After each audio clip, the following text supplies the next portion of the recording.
kami kelompok dari bisnis 2F dan nama saya Janice Harlina Wijaya. Nama saya Nicholas Fernandez. Nama saya Nicholas. Nama saya Rod Clemens. Di sini kami akan membahas tentang monopoli. Langsung simak videonya. Oke, kalian pasti bingung kan monopoli itu apa? Nih, saya akan menjelaskan pengertian dari monopoli. Monopoli itu adalah keadaan di mana terdapat banyak pembeli, tapi penjualnya cuma satu. Terus, monopoli itu mengendalikan jumlah output yang beredar dalam masyarakat. Contohnya tuh kayak perusahaan PLN. Kan pasti berpikir kan kalau PLN itu menjual listrik. Nah, bukan itu sebenarnya. PLN itu mengendalikan distribusi listrik yang beredar di Indonesia. Perusahaan monopoli juga harus menetapkan output agar pendapatan marginal dan biaya marginal itu sama, atau MR sama dengan MC. Nah, saya akan membahas lebih lanjut bagaimana cara memaksimalkan keuntungan menggunakan grafik. Nah, untuk memaksimalkan grafik tadi saya bilang kan bahwa MR sama dengan MC. Nah, pada grafik ini MR sama dengan C itu terjadi keseimbangan antara pendapatan yang diterima dengan biaya produksinya. Nah, kalau misalnya outputnya itu terlalu rendah seperti di Q1 ini dan harganya itu terlalu tinggi. Nah, kan pasti kan harga tinggi itu untung. Nah, pada grafik ini harga tinggi itu belum tentu untung karena seperti kalian lihat outputnya itu terlalu rendah mengakibatkan biaya produksi untuk memproduksi output yang kecil itu tinggi, sehingga pada keadaan Q1 dan P1 ini profitnya tidak maksimal. Lalu untuk Q2 ini outputnya ini tinggi dan harga yang dipatok itu rendah, mengakibatkan tidak untung juga karena harganya rendah lalu Q-nya itu terlalu banyak, sehingga kelebihan Q yang mengakibatkan biaya produksinya lebih tinggi dan pendapatan yang diterima oleh perusahaan ini kecil karena mematok dengan P yang rendah. Nah, kita udah tahu nih cara menghitung harga dan output yang maksimal di pasar monopoli adalah dengan menyamakan marginal revenue dan marginal cost. Nah, tapi di kenyataan di lapangan itu data-data yang dibutuhkan untuk memasukkan semua data ke dalam variabel dan rumus MR dan MC itu susah didapatkan. Nah, maka dari itu kita akan mencoba menyederhanakan rumus-rumusnya, dan rumus-rumus ini biasa juga disebut rule of thumb for pricing.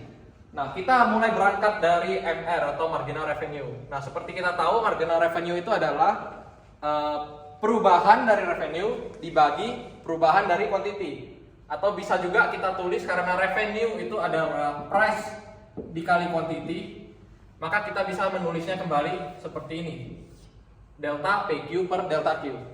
Nah, karena di marginal revenue, karena kenaikan revenue itu sebanding dengan kenaikan dari quantity, maka kita dapat mengambil dua kesimpulan. Pertama itu adalah dengan memproduksi satu tambahan unit atau quantity dengan harga P sendiri itu akan meningkatkan pendapatan atau revenue sebesar P. Ya. Dan kedua itu adalah karena kurva demand itu bentuknya menurun, maka setiap tambahan unit yang diproduksi atau setiap peningkatan Q itu pastinya akan mengurangi atau menurunkan harga P, sehingga bisa didapatkan kesimpulan delta P lebih besar dari delta Q.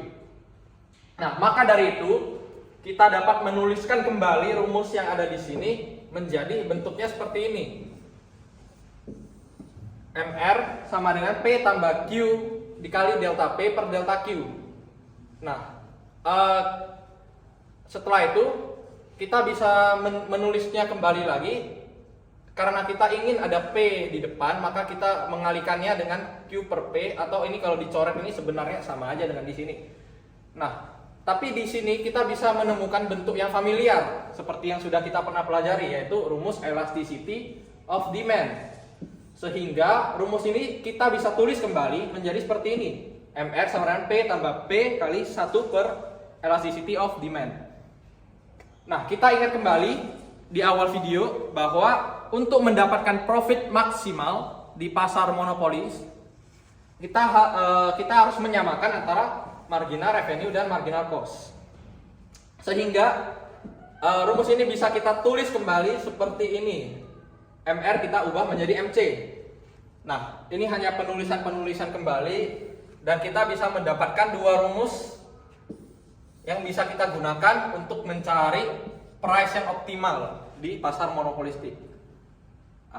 Kemudian misalkan kita akan memberikan satu contoh soal untuk penggunaan rumus ini.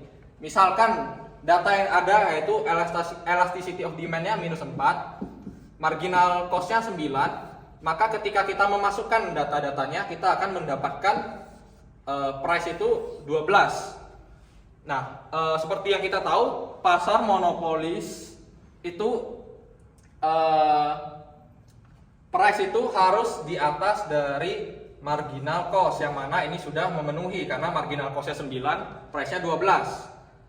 Gitu. Nah, jika dibandingkan dengan pasar persaingan sempurna, di pasar persaingan sempurna price itu sama dengan marginal cost. Sehingga inilah yang membedakan antara pasar monopolis dengan pasar persaingan sempurna. Selanjutnya saya akan menjelaskan apa itu monopoly power. Jadi monopoly power adalah kemampuan perusahaan monopoli untuk mempengaruhi harga, jumlah produksi, dan kondisi pasar. Semakin besar monopoly power, maka semakin besar juga kemampuannya untuk mengendalikan pasar dan mengenakan harga yang menguntungkan. Oke, jadi di sini saya ada dua contoh grafik demand. Untuk saya ambil contoh adalah produk odol. Nah, di sini adalah market demand dari keseluruhan produk odol tersebut, dan di sini adalah demand dari produk odol yang diproduksi oleh Pepsodent, hanya satu perusahaan. Nah, di sini kita bisa lihat bahwa market demand dari keseluruhan lebih inelastik, seperti kita bisa lihat lebih tegak lurus. Dan di grafik demand dari perusahaan Pepsodent, kita bisa lihat bahwa dia lebih melandai, yang menandakan bahwa dia lebih elastis. Hal ini diakibatkan karena yang menjual odol bukan hanya Pepsodent, dan dia bersaing dengan kompetitor-kompetitor lainnya. Dan Pepsodent ini tetap memiliki monopoly power karena kita bisa lihat bahwa price lebih tinggi daripada marginal cost. Nah, di sini dapat dihadirkan bahwa ia memiliki monopoly power.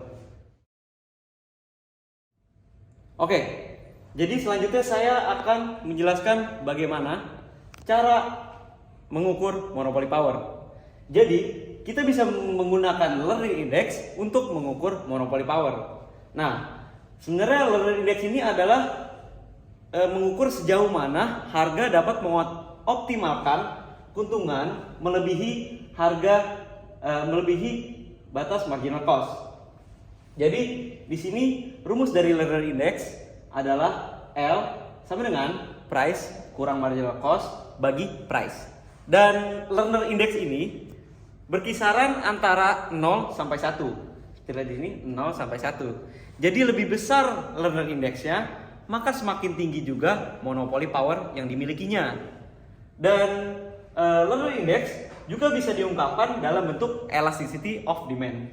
Jadi di sini kita bisa lihat bahwa rumusnya adalah L sama dengan price kurang marginal cost bagi price sama dengan min 1 per elasticity. Nah, elasticity di sini adalah elasticity demand dari perusahaan itu sendiri. Jadi bukan market demand, melainkan demand dari perusahaan itu sendiri. Dan untuk kalian ketahui, semakin tinggi monopoly power belum tentu memiliki profit yang semakin tinggi juga. Jadi sebenarnya profit yang tinggi itu dipengaruhi dari si average cost terhadap harga itu. Jadi jika ada perusahaan A memiliki monopoly power yang lebih besar daripada perusahaan B, belum tentu perusahaan A ini memiliki keuntungan yang lebih besar daripada perusahaan B. Karena bisa jadi si perusahaan A ini memiliki average cost yang lebih tinggi daripada perusahaan B. Nah, setelah kita mengetahui tentang monopoli power dan juga bagaimana cara mengukurnya, sekarang saya akan membahas tentang 3 sumber monopoli dan juga arti dari monopoli alamiah.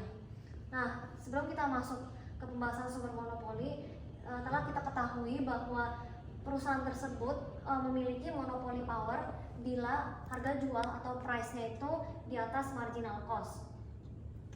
Dan 3 sumber monopoli yang akan saya bahas pertama kali adalah the elastic market demand. Seperti yang kita ketahui, semakin banyak perusahaan yang bermain dalam pasar tersebut, maka market demand-nya akan semakin inelastis karena harga jual tidak dapat ditentukan oleh perusahaan namun dengan demand-nya, sehingga perusahaan tersebut memiliki monopoli power bila market demand-nya elastis tapi tidak inelastis. Yang kedua, the number of firm in the market. Dalam the number of firm in the market terdapat 2 poin di sini, barriers to entry dan juga economies of scale. Untuk barriers to entry adalah di mana perusahaan-perusahaan lain menjadi semakin mustahil untuk bermain dalam pasar tersebut karena perusahaan tersebut telah diberikan hak khusus dari pemerintah untuk memiliki kekuatan monopoli. Seperti yang kita ketahui adalah perusahaan PLN. Dalam perusahaan PLN, hanya perusahaan PLN saja yang dapat mendistribusikan saluran listrik, tetapi tidak kepada perusahaan lain. Dan yang kedua ada economies of scale. Untuk economies of scale ini adalah di mana perusahaan-perusahaan baru menjadi semakin sulit untuk memasuki pasar tersebut karena biayanya yang tinggi, sehingga lebih baik hanya satu saja perusahaan yang beroperasi. Nah, yang ketiga adalah the interaction among firms.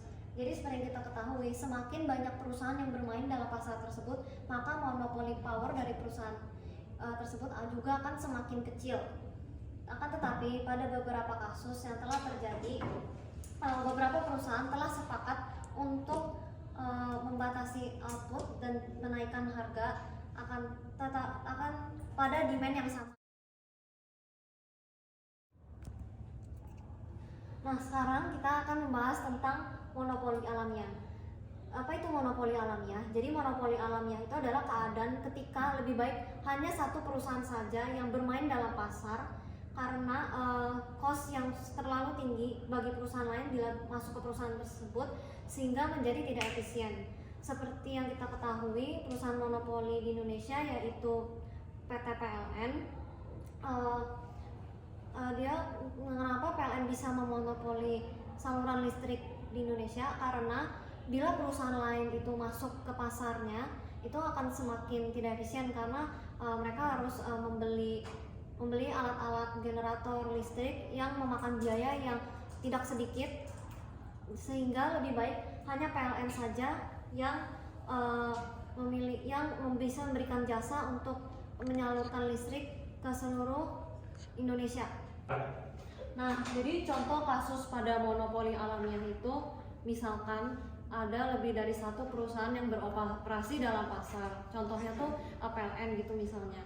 Nah, berarti kan kalau misalnya PLN yang kita tahu tuh kan jasa penyaluran listrik kan.